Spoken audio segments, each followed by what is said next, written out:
بسم اللہ الرحمن الرحیم۔ ایپیسوڈ 1۔ کتاب کا نام ماہ عرب۔ جنگ نہروان کے بعد ہزیمت زدہ خوارج کی حضرت علی کے خلاف سازشوں کا بیان۔ مصنف صادق حسین سردھنوی۔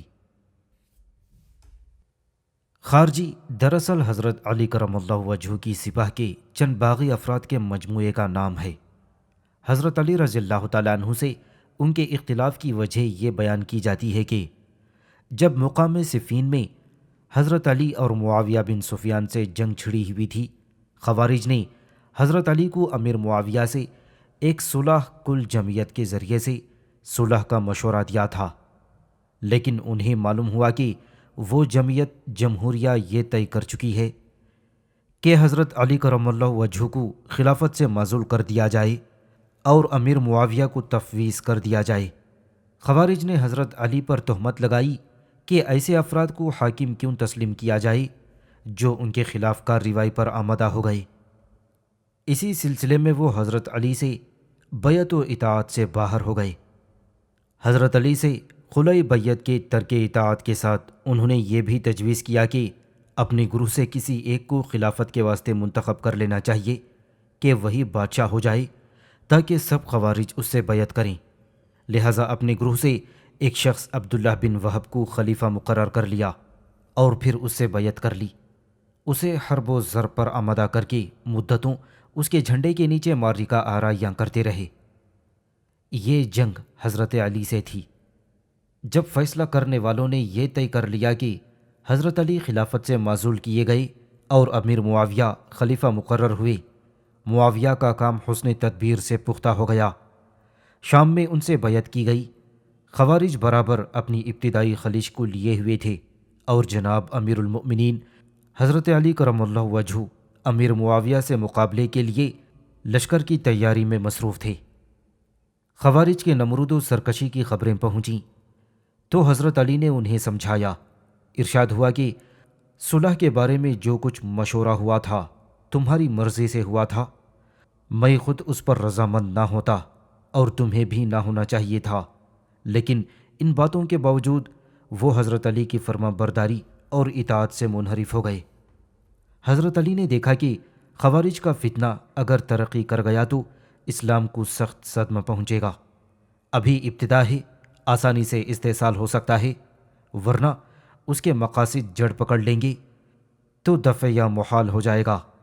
لہٰذا آپ نے بطور خود تجویز فرمایا کہ امیر معاویہ سے حرب و پیکار اس وقت تک ملتوی کر دینی چاہیے جس وقت تک کہ خارجیوں کا فتنہ جڑ سے اکھاڑ نہ پھینکا جائے۔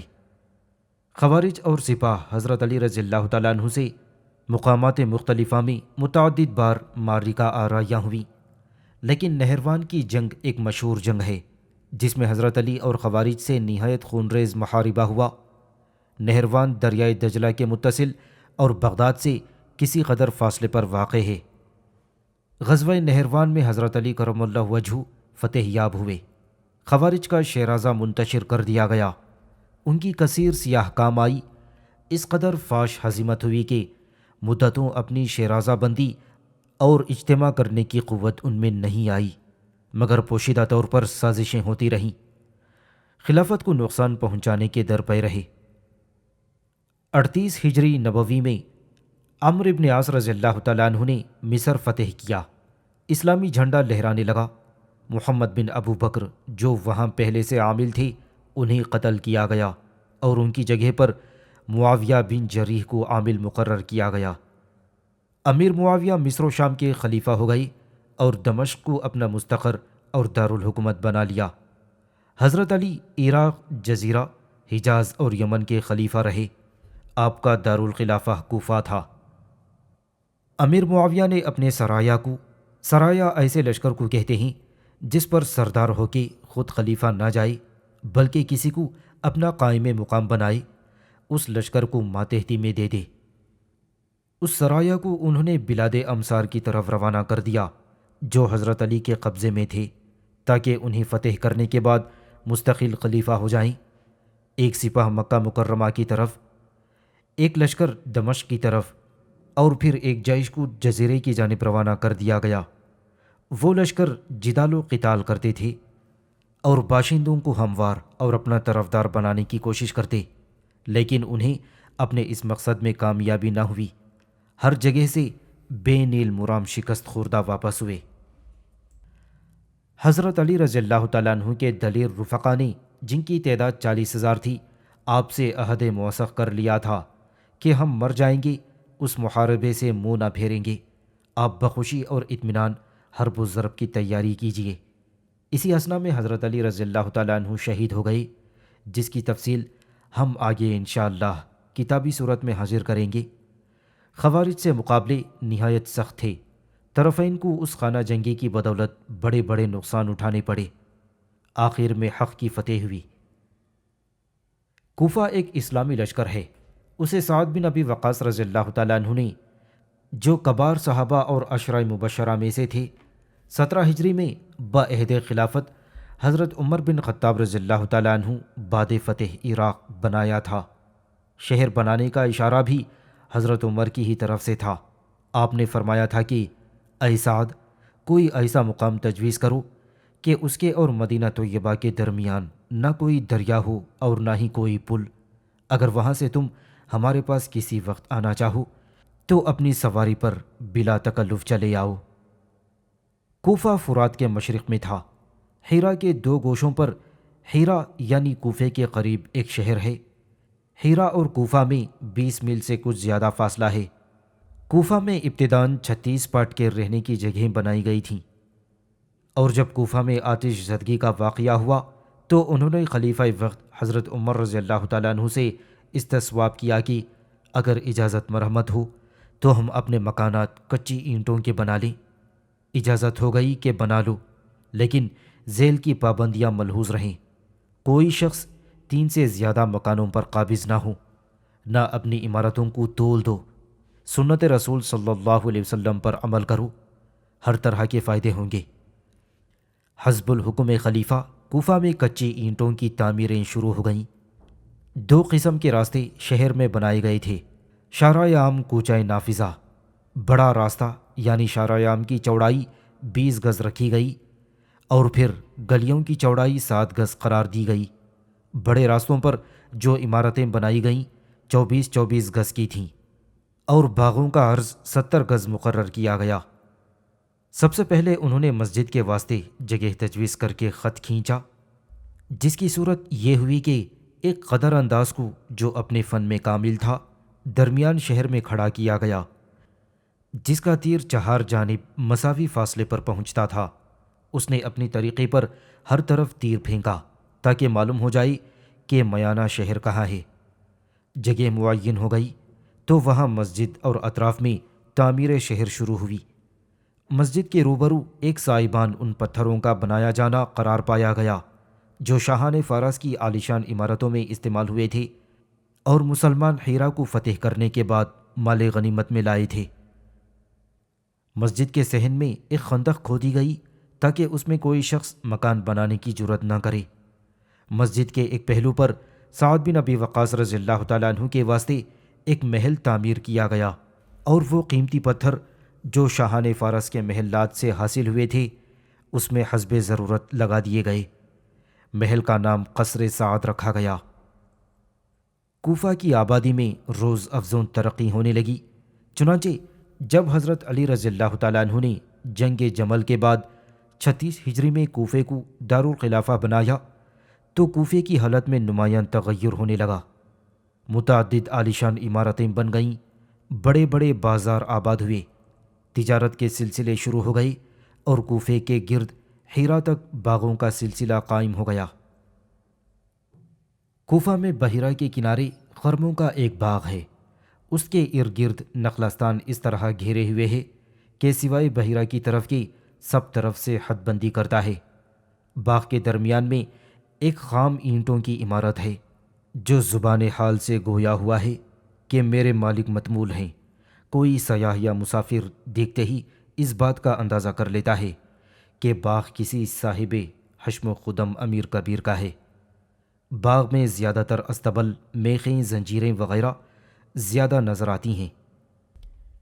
نیز روشوں پر گھوڑوں کی سموں کے نشانات نظر آتے ہیں، جس سے معلوم ہوتا ہے کہ یہاں کبھی گھوڑے باندھے گئے تھے۔ اوائل 40 ہجری میں ایک شب کو جبکہ خریف کی فصل تھی اور درختوں میں پختہ خرمے قمقموں کی طرح لٹک رہے تھے، نہ انہیں کوئی توڑنے والا تھا اور نہ زمین پر گرے ہوئوں کا اٹھانے والا۔ قمری مہینے کی 14ویں رات تھی۔ ٹیکروں پر صاف چاندنی پھیلی ہوئی تھی۔ چونکہ بلند ٹیکرے قائل تھے، اس لیے خرمے کے درختوں کا سایہ دور تک پھیلا ہوا تھا۔ یہ مقام بالکل سنسان اور شہر سے متصل تھا۔ بحیرہ کے کنارے سے مینڈکوں کے بولنے کی تو ضرور آواز آتی تھی، اور تیز ہوا چلنے پر چھواروں کے درختوں کی سائیں سائیں ہیبت ناک صدائے وحشت زدہ کیے ہوئے تھی۔ اتنا عالیشان اور اس قدر بھیانک وسط باغ والا مکان معقول عمارت پر مشتمل تھا۔ 3 کھڑکیاں بالمقابل بنی ہوئی تھیں اور فرش نہایت صاف ستھرا اونی بیش قیمت قالین اس میں بچھا ہوا تھا۔ تہخانے کا حجرہ اور بھی نفیس تھا، اور اسی نفاست کی مناسبت سے اس کا فرش بھی مکلف تھا۔ ریشمی پھولدار گاؤ تکیے لگے ہوئے تھے۔ حجرے کے بعض حصوں میں چراغ کی روشنی بھی نظر آتی تھی۔ گاؤ تکیے کے سہارے سے ایک حسین دوشیزہ، جس کی خوبصورت چہرے کو شباب کی تازگی نے روشن کر دیا تھا، اس کے لمبے اور سیاہ بال دونوں شانوں پر بکھرے ہوئے تھے۔ گیسوئے مشکیں کی درازی نے حسینہ کے دونوں پہلوؤں کو اپنے آغوش میں چھپا لیا تھا۔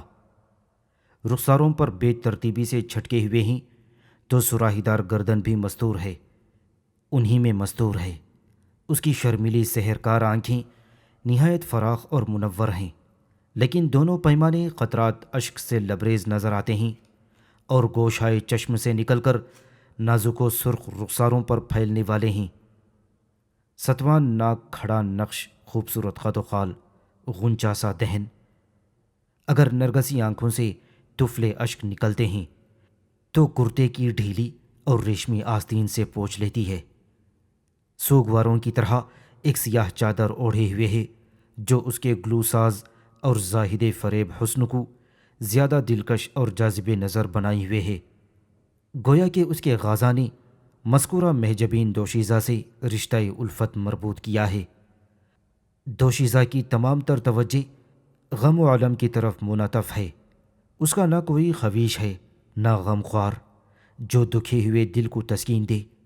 پھولوں سے شہابی رخساروں پر فرتے خلق سے تماچا مارتی ہے، اور گھنٹوں اپنے 2 گمشدہ عزیزوں کے سوگ میں خون کے آنسوؤں سے روتی ہے، جو ایک دن بیک وقت تحتیق کر دیے گئے۔ ناظرین، یہ دوشیزہ خطام شحنہ بن عدی ہے۔ تیم رباب کے قبیلے سے تعلق رکھتی ہے۔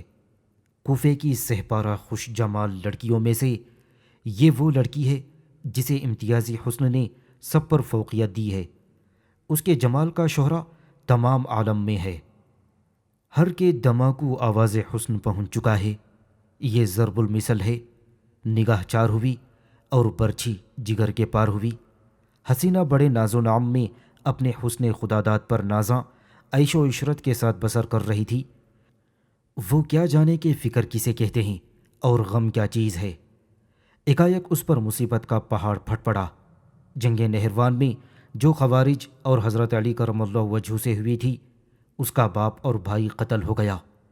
یہ دونوں اسی گروہ میں سے تھے جنہوں نے بمقام صفین میں امیر معاویہ رضی اللہ تعالیٰ عنہ سے صلح کے موقع پر حضرت علی پر تہمت صلح لگا کے ان کے لشکر سے علیحدگی اختیار کی تھی، اور قلعہ بیت کے بعد عداوت پر کمر باندھی اور جنگ و جدل سے پیش آئے، اور آخر میں دونوں معرکہ کارزار میں کھیت رہے۔ قطام حسین و خوبرو ہونے کے ساتھ ساتھ انتقام جو، جری، حیلہ ساز تھی۔ جوش انتقام کی آگ اس کے سینے میں شعلہ زن تھی۔ اپنے باپ اور بھائی کے لیے ہم وقت خونچکاں اشکوں سے گریہ کنا رہتی تھی۔ اسے ہر وقت ایک فکر دامن گیر تھی کہ لشکر امیر المؤمنین حضرت علی کرم اللہ وجہہ سے اپنے مقتول باپ بھائی کا عوض لے۔ لیکن یہ ایسا خیال تھا کہ جو بادیوں نظر میں خواب و خیال میں آئے نظر نہ آتا تھا، کیونکہ کوفہ حضرت علی کرم اللہ وجہہ کا مستقر اور دارالحکومت تھا۔ ان کے مددگاروں کی کثرت تھی۔ قطام اپنے خیال میں استقلال سے قائم تھی اور کوفہ کے باہر لیکن قریب عبد کہل ابی کے ساتھ جو طفولیت کے زمانے سے اس کے ہمراہ تھا تنہا مقیم رہی۔ سچ ہے کہ برے وقت کا کوئی شریک نہیں ہوتا۔ اس کے باپ بھائی کے بعد سر پر ہاتھ رکھنے والا کوئی نہ رہا تھا، اور ستم زدہ کو نوکر چاکر لونڈی غلام سب نے چھوڑ دیا۔ آرزوئے لکھنوی، آرام کے تھے ساتھی کیا کیا، جب وقت پڑا تو کوئی نہیں، سب دوست ہیں اپنے مطلب کے، دنیا میں کسی کا کوئی نہیں۔ غرضے کہ اس سنسان اور طویل و عریض باغ و عمارت میں اس کا کوئی ہمدرد و دلسوز نہ تھا۔ وہ بھی اور عبد کہل ابی اپنی داستان غم، رفیق تنہائی، مونس بے کس، شفیق مربی عبد کہل کو سنایا کرتی، اور وہ اسے یہ کہہ کر تسکین دے دیا کرتا تھا کہ تیرا دردانگیز اور رقت و خیز وقت رہے گا نہیں، تو ضرور اپنی مراد کو پہنچے گی، اپنے باپ اور بھائی کا انتقام لے گی۔ آج ایک ضعیفہ کوفہ سے قطام کے پاس آئی ہوئی ہے۔ یہ بوڑھیا اس کی کھلائی ہوئی ہے، اسے بہت چاہتی ہے اور مشفقہ کی طرح اس سے انس کرتی ہے۔ جب رات زیادہ گزری تو خیال کا سلسلہ بڑھا اور دل میں شعلے اٹھنے لگے۔ اس نے ارادہ کیا کہ اس مکان سے جہاں قید تنہائی کی مصیبت اور ایک عالم میں اضافہ ہے، کہیں دوسری جگہ چلی جاؤں۔ روتے روتے تھک جاتی اور چپ سکوت میں ذرا دیر بیٹھتی تو پھر اس کے مقتول برادر اور پدر کی یاد تڑپانے لگتی۔ جب اس سے ملنے کے لیے کوئی آتا تو اس کی گریہ وزاری اور آہ و بقاں بہت زیادہ تیز ہو جاتا۔ سعید ایک اموی یعنی بنو امیہ سے نوجوان تھا، تقریباً 30 سال کی عمر ہوگی۔ وہ ہنوز عہد طفلی میں تھا کہ اس کے باپ نے رحلت کی اور سعید کی پرورش اس کے دادا نے کی۔ اس کا بچپن اور شباب کا ابتدائی حصہ اپنے دادا کے ہمراہ حضرت عثمان رضی اللہ تعالیٰ عنہ کے دولت پر گزرا۔ سعید اور اس کا دادا حضرت عثمان سے قرابت قریب رکھتے تھے۔ جب حضرت عثمان رضی اللہ تعالیٰ عنہ شہید ہوئے تو وہ مع اپنے جد کے اس گروہ میں تھا جو قصاص خون عثمان لینے کو اٹھا تھا۔ بصرہ کے قریب اسی سلسلے میں جنگ جمل ہوئی تو سعید حضرت ام المؤمنین عائشہ صدیقہ رضی اللہ تعالیٰ عنہ کے لشکریوں میں سے تھا۔ اس کا دادا بڑھاپے تک مکہ مکرمہ ہی میں مقیم رہا۔ ام المؤمنین کے لشکر کو ہزیمت ہوئی اور مکے میں واپس آ گیا۔ سعید بھی اس کے ہمراہ تھا، اپنے دادا کے ہمراہ مکے میں قیام کیا۔ جنگ صفین جو حضرت امیر معاویہ اور امیر المؤمنین حضرت علی کرم اللہ وجہہ سے ہوئی تھی، اس میں شریک نہ ہوا، مگر کوفہ میں اکثر جایا کرتا تھا اور قطام کے شہرا آفاق حسن کا حال سن چکا تھا، بلکہ غائبانہ طبیعت کو لگاؤ تھا۔ سعید نے قطام کو متعدد مرتبہ دیکھا تھا، لیکن کبھی بے تکلف دیکھنے کا اس کا اتفاق نہ ہوا تھا۔ پھر بھی ملائکے فریب حسن پر فریفتہ ہوئے، مگر کبھی جرأت نہ پڑی کہ اپنی نسبت کے واسطے اس کے باپ سے درخواست کرتا، کیونکہ وہ یعنی قطام کا باپ خوارج میں ہونے سے حضرت علی رضی اللہ تعالیٰ عنہ کے شیعوں میں سے تھا، اور سعید بنی امیہ ہونے کے ساتھ ہی قصاص خون عثمان کا طالب تھا۔ جب حضرت علی رضی اللہ تعالیٰ عنہ کی بیعت سے خارجیوں نے قلع کر لیا تو سعید بہت خوش ہوا کہ اب میں ضرور اپنے مقصد میں کامیاب ہو جاؤں گا۔ چنانچہ بعد قتل پدر اور برادر قطام سے اپنی کامیابی کی امید قوی ہو گئی۔ وہ جانتا تھا کہ اس کی راہ میں کوئی ایسی رکاوٹ نہیں ہے جس کا تدارک آسانی سے نہ ہو سکے۔ عجوزہ لبابہ باغ والی عمارت میں قطام کے پاس کوفے سے آئی تھی، جیسا کہ گزشتہ باب میں ذکر کیا جا چکا ہے۔ چنانچہ ہمدردی اور محبت کا اظہار کر کے قطام کو اپنی طرف متوجہ کیا اور عجیب انداز سے کہا کہ بیٹی، تمہیں معلوم ہے کہ میں کس غرض سے آئی ہوں؟ تمہاری اداسی اور سوگواری دیکھ کر میرا دم الٹتا ہے۔ میں جانتی ہوں کہ علی رضی اللہ تعالیٰ عنہ کو قتل کر کے تمہارے برادر پدر کے خون کا انتقام لیا جائے۔ اس قدر سادگی اور دل سوزی سے یہ باتیں کیں کہ قطام کو لبابہ کی طرف کوئی شبہ تک نہ ہوا کہ بجز غم خواری کے کوئی اور بات بھی اس میں پنہا ہے۔ سعید سادہ لوح اور نیک تنیت نوجوان تھا۔ وہ ایسی کٹنیوں کے مکر و فریب کو کیا جانے کہ وہ اس کے جال میں پھنس گیا۔ وہ خوبصورت تھا، اس کی مردانہ وجاہت اور حسن و جمال کو جو دیکھتا متعجب ہو جاتا، لیکن محبت نے اسے اندھا بنا دیا تھا کہ اسے ہر شے سے قطام ہی قطام دکھائی دیتی تھی۔ اگر اسے کوئی تمنا تھی تو قطام کو اپنا بنانے کی دنیا کے کسی کام میں اس کا جی نہ لگتا تھا، بلکہ عشق نے اس کی عقل سلب کر لی تھی۔ وہ دل ہی دل میں توجیہوں کے بعد بھی اس نتیجے پر نہ پہنچا کہ قطام اس سے رضامند ہو جائے گی۔ لبابہ نے سعید کا پیام محبت قطام تک پہنچایا اور رطب اللسانی سے اس قدر موافق بنایا کہ اس نے سعید سے بشرط اپنے وصل کا وعدہ کر لیا۔ پھر سعید کو بوڑھیا کے ذریعے سے حسب خواہش دلی روح پرور جواب ملا تو پھر اس کی مسرت کی انتہا نہ تھی۔ معلوم ہوتا تھا کہ شادی مرگ ہو جائے گی۔ عشق کی آگ بھڑکی، شباب کی سرمستیوں اور جوش و محبت میں ترقی ہوئی۔ اس کے مکان میں جو کچھ تھا بوڑھیا کو انعام کے لالچ دے کر نقد پیش کیا گیا۔ منت سماجت کی کہ قطام کو میرے ہمراہ عقد پر رضامند کر لے، مجھے انتظار کی جلتی ہوئی چنگاریوں پر لوٹنے دیں، جبکہ میری مجلس کے واسطے کوئی پیامی آئے گا۔ مجھے اپنی قسمت میں اس کی کہاں توقع ہے؟ دیکھیے کب مقدر راہ پر آتا ہے اور گوہر مقصود حاصل ہوتا ہے۔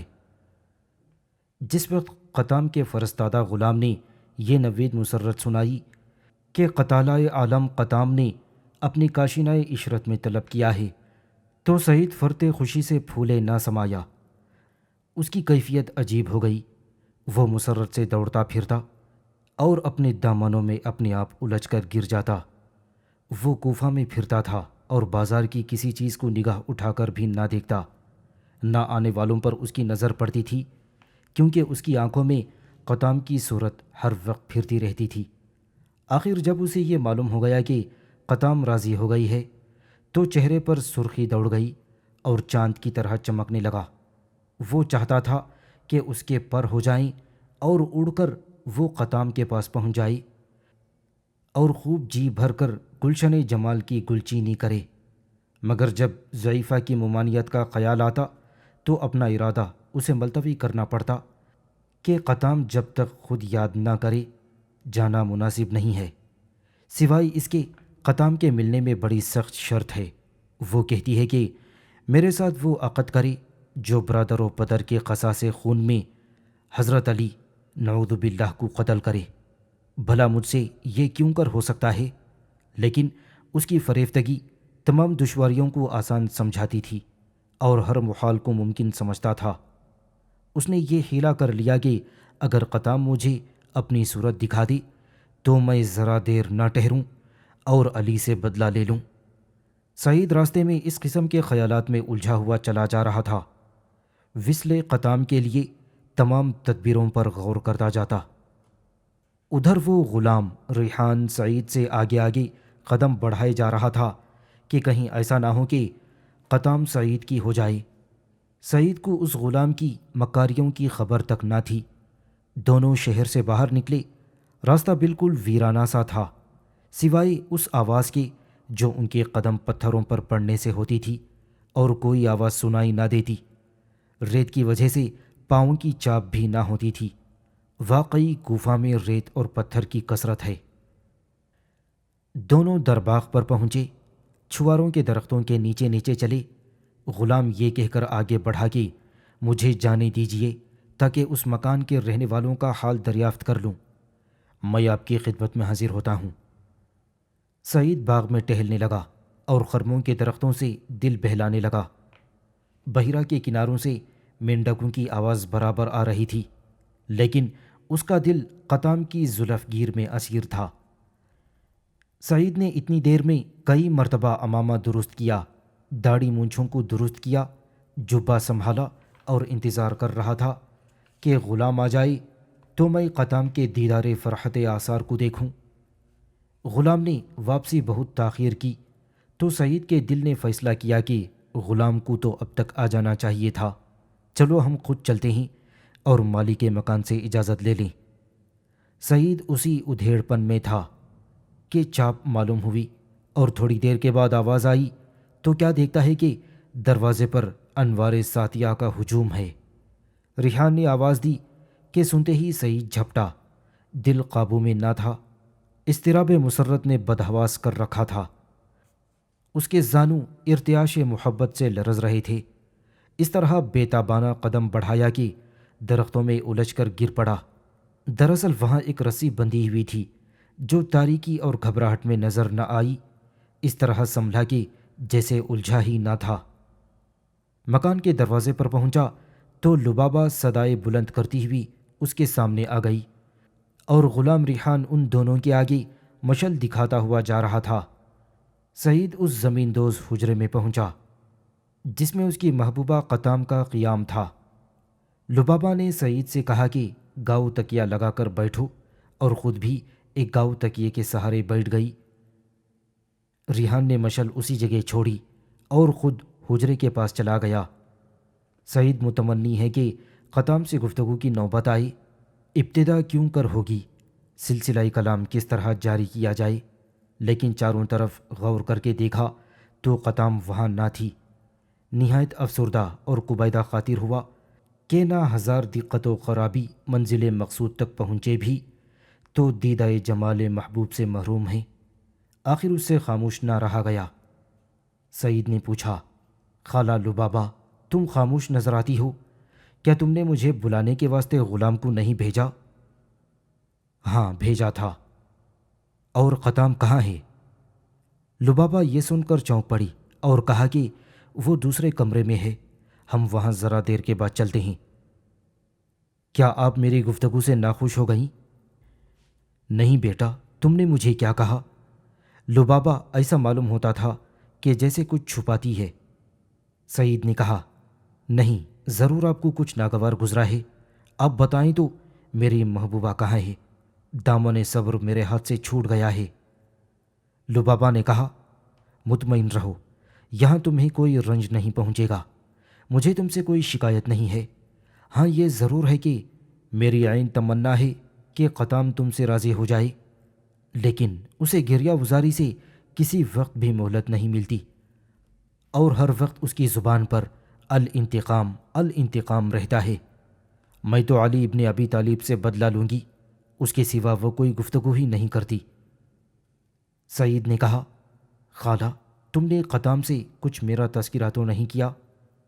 لبابہ نے کہا، بیٹا بھلا تمہارا تذکرہ کیوں نہ کرتی، تم نے وعدہ کر لیا ہے کہ اگر قطام میرے عقد میں آ جائے تو میں ضرور اس کی آرزو پورا کروں گا، یعنی علی سے بدلہ لوں گا۔ اگر میں یہ نہ کہتی تو وہ مجھے کوئی جواب ہی نہ دیتی۔ اب اس نے کہا تو ہے کہ اچھا، لیکن وہ تکیہ کلام، انتقام انتقام انتقام۔ بیٹا وہ یہ سن کر بہت خوش ہوئی کہ جب میں نے اس سے کہا کہ سعید خون عثمان کا انتقام حضرت علی سے لینے پر آمدہ ہے، لیکن ابھی اسے میری بات کا اعتبار نہیں ہے، بلکہ ان باتوں کو ہنسی کھیل سمجھتی ہے۔ غالباً اسے گمان ہے کہ سعید سے اتنی بڑی جرت ناممکن ہے، یا یہ سمجھتی ہے کہ سعید اپنے عہد و پیما پر قائم نہ رہے گا، حالانکہ تم ایسے نہیں ہو۔